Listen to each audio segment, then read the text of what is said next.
अब आपको अगली तस्वीर देखनी चाहिए।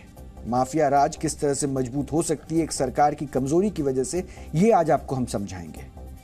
आज शाइस्ता परवीन जहां कहीं भी होगी यही सोच रही होगी कि काश उसका पति अतीक अहमद बिहार की जेल में बंद होता तो ना सिर्फ जिंदा होता बल्कि हो सकता है कि जेल से बाइज्जत रिहा भी हो रहा होता। लेकिन अतीक की किस्मत आनंद मोहन जितनी अच्छी नहीं थी, क्योंकि अतीक का पाला योगी सरकार से पड़ा था और आनंद मोहन के पाले में खुद बिहार सरकार खड़ी ही नहीं बल्कि घुटनों के बल गिरी पड़ी है। आनंद मोहन पहले अपने बेटे की शादी में शरीक होने के लिए जेल से पेरोल पर छूटा और अब बिहार सरकार के सौजन्य से आनंद मोहन हमेशा हमेशा के लिए जेल से छूटने वाला है। पेरोल से बाहर आया आनंद मोहन आज दोबारा जेल चला गया ताकि वहां अपनी रिहाई की कागजी कार्रवाई पूरी कर सके और फिर सदा के लिए जेल से बाहर आ जाए। वैसे आनंद मोहन के जलवे देखकर लगता नहीं है कि उसे जेल में भी कोई परेशानी रही होगी, वरना 15 वर्ष जेल में रहने के बाद तो अच्छे भले इंसान का कॉन्फिडेंस लेवल लो हो जाता है। लेकिन जब पूरी की पूरी सरकार ही जेब में पड़ी हो तो फिर क्या जेल और क्या रिहाई। सोचिए, जब बिहार सरकार आईएएस अधिकारी के हत्यारे को जेल से छुड़ाने के लिए जेल मैनुअल में ही बदलाव कर सकती है, तो जेल में आनंद मोहन की खिदमत के लिए नीतीश सरकार ने क्या कुछ नहीं किया होगा। और अब तो आनंद मोहन के जेल से बाहर आने का रास्ता भी क्लियर कर दिया गया है, तो उसका कॉन्फिडेंस अलग ही लेवल पर पहुंच रहा है।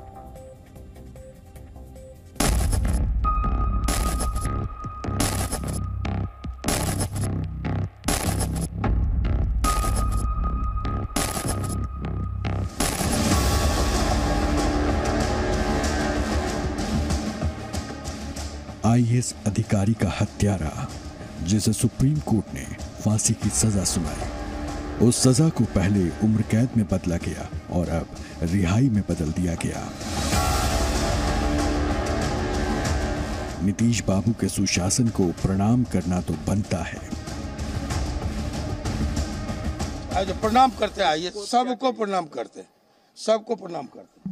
जी कृष्णैया की वाइफ में भी प्रधानमंत्री जी सबको हमारी तरफ से प्रणाम बोलिएगा। जी सर, शुभकामना दीजिएगा। बीजेपी आपका स्वागत कर रही थी, लेकिन कल से सर बीजेपी विरोध कर रही है, क्या कहिएगा सर? कुछ नहीं करना है इस पर सर, कुछ ये जनतंत्र का हिस्सा। वैसे तो हमारे देश की सियासत में माफिया को प्रणाम करने की प्राचीन परंपरा रही है, लेकिन बिहार में तो माफिया को भगवान का दर्जा दिया जाता है।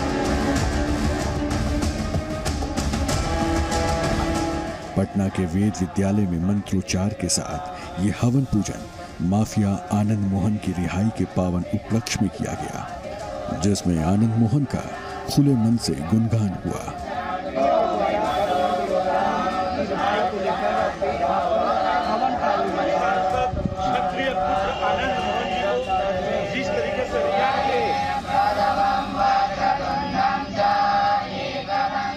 जेल का फाटक टूट गया, हमारा आनंद मोहन हमेशा के लिए छूट गया।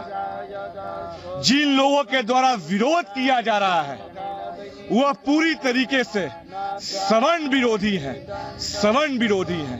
भैया 27 लोगों को राज्य सरकार ने छोड़ा है, तो भैया सिर्फ और सिर्फ आनंद मोहन जी का ही विरोध क्यों? क्योंकि वह सवर्ण पुत्र है। इसलिए बिहार की तमाम जनता, देश की तमाम जनता 2024 और 2025 के चुनाव में मुंह तोड़ जवाब देगा जिन लोगों के द्वारा यह विरोध किया जा रहा है। आनंद मोहन की रिहाई का मैसेज क्लियर है। बिहार में माफियाओं की मौज बहार के दिन लौट रहे हैं, वरना जिस आनंद मोहन को सुप्रीम कोर्ट ने फांसी की सजा सुनाई थी, उस आनंद मोहन की रिहाई को जायज ठहराने के लिए बिहार के बड़े बड़े नेता वरिष्ठ वकील बन गए हैं। क्या वो रेयर एंड रेयरेस्ट मर्डर था? क्या वो प्रायोजित मर्डर था? क्या वो सोची समझी मर्डर थी? क्या वो दुश्मनी के रिवेंज में मर्डर थी? क्या वो रसूख के लिए मर्डर था? क्या वो शूट करने के लिए मर्डर था? एक घटना घटी, मॉब थी, वहां ये भी पहुंच गए, मॉब को ये कंट्रोल नहीं कर पाए। क्या इन्होंने ऑर्डर दिया था मारने के लिए?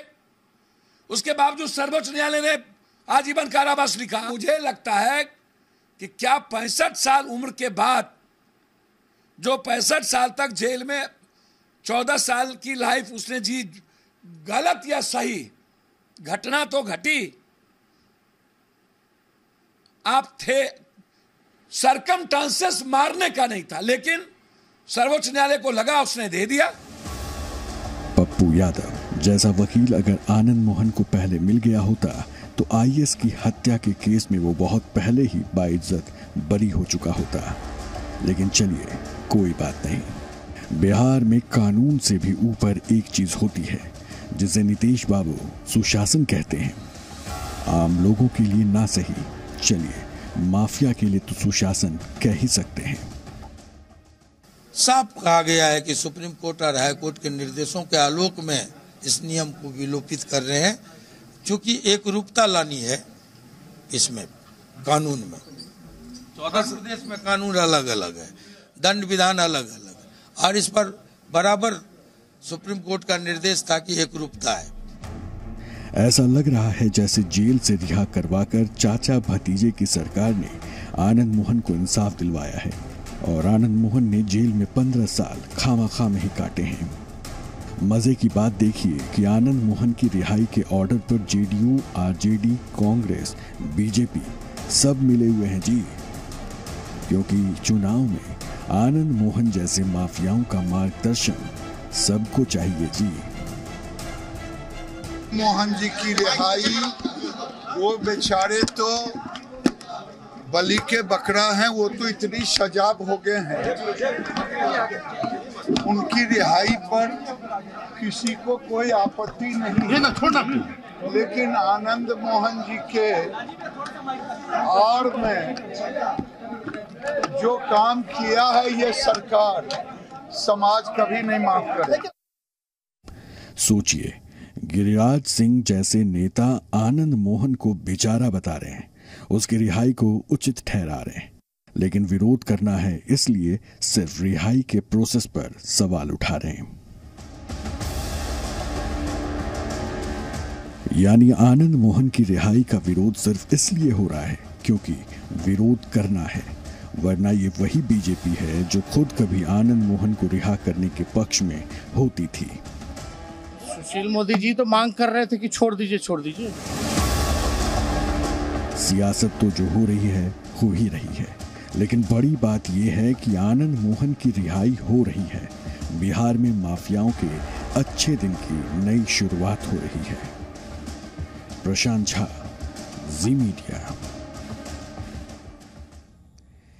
एक हत्यारे पर बिहार सरकार की अनुकंपा इसलिए बरसी है क्योंकि बिहार में आईएएस अधिकारी की हत्या का दोष आनंद मोहन की जाति के आगे छोटा पड़ गया। राजपूत समाज के वोटों की खातिर आनंद मोहन को रिहा करवाकर नीतीश बाबू ने अपनी सियासत को सेफ किया है और सियासी फायदे के सामने नीतीश कुमार को न विरोध की आवाज सुनाई दे रही है और न ही जी कृष्णैया की पत्नी की गुहार, जिसने जी न्यूज से बात की है। जो फैसला नीतीश जी ले लिया है वो गलत डिसीजन है। अभी नीतीश जी का गवर्नमेंट अच्छा चल रहा है बोल के थोड़ा सा अच्छा नाम आ रहा है।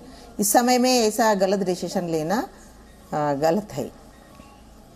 क्यों बोले तो वो तो क्रिमिनल्स को बाहर लाना कॉन्स्टिट्यूशन में नहीं है, उसको फिर दोबारा उसको पॉलिटिक्स में ले आना। इसलिए वो अमेंडमेंट्स करने के समय में एक बार थोड़ा सोचना चाहिए, ये पब्लिक को ठीक रहेगा नहीं रहेगा। और सारा लोग, ये तो मामूली बात नहीं है, एक सेंट्रल गवर्नमेंट सर्वेंट का मर्डर केस में वो आनंद मोहन जी को गिरफ्तार किया गया है। इसलिए थोड़ा सा सोच कर डिसीजन ले लिया तो अच्छा है। ये दोबारा फिर क्रिमिनल्स का हम लोग इंकरेज करने जैसा है। कुछ भी क्राइम करो फिर जेल में जाओ फिर बाहर आओ फिर अच्छा से पॉलिटिक्स में इन्वॉल्व कर सकते हैं बोल के एक एग्जाम्पल बन जाएगा।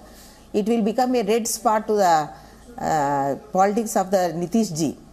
मामूली इंसान है हम लोग, तो जो पावर है माइट है वो लोग कुछ कर सकते हैं। वो लोग अच्छा डिसीजन ले लिया तो अच्छा है। हम लोग बोलते हैं हमारा ओपिनियन क्या है बस, मगर डिसीजन लेना तो चीफ मिनिस्टर साहब के हाथ में है और प्राइम मिनिस्टर साहब के हाथ में है। इस इशू में प्राइम मिनिस्टर साहब भी और प्रेसिडेंट जी भी कुछ बात करना चाहिए, कुछ इंटरवीन करना चाहिए। ऐसा डिसीजंस लेना अच्छा नहीं है सोसाइटी के लिए। आज बिहार में होगा, कल दूसरा स्टेट में होगा और दूसरा स्टेट में होगा। इसको एग्जाम्पल लेके और क्राइम बढ़ जाएगा सोसाइटी में। इसलिए वो क्रिमिनल्स का मनोबल नहीं बढ़ाना चाहिए। ड्यूटी पर तैनात एक IAS अधिकारी की हत्या कर दी गई और हत्या करने वाला एक बाहुबली अब जेल से आजाद हो रहा है और कहा यह जा रहा है कि सजा पूरी करके लौट रहा है। लेकिन सच ये भी है कि सरकार की परम अनुकंपा की वजह से जेल के मैनुअल में तब्दीली कर दी गई और उसके बाहर आने के रास्ते खोल दिए गए।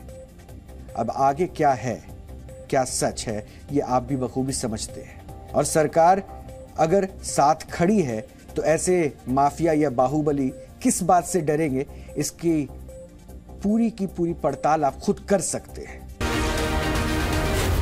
जी न्यूज़।